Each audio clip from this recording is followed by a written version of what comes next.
to walk around.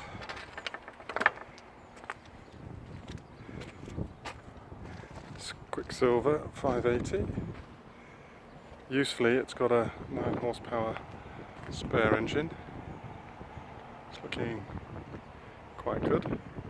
It's only just been hauled out. She's on a lock and she's on dry storage now. Road trailer.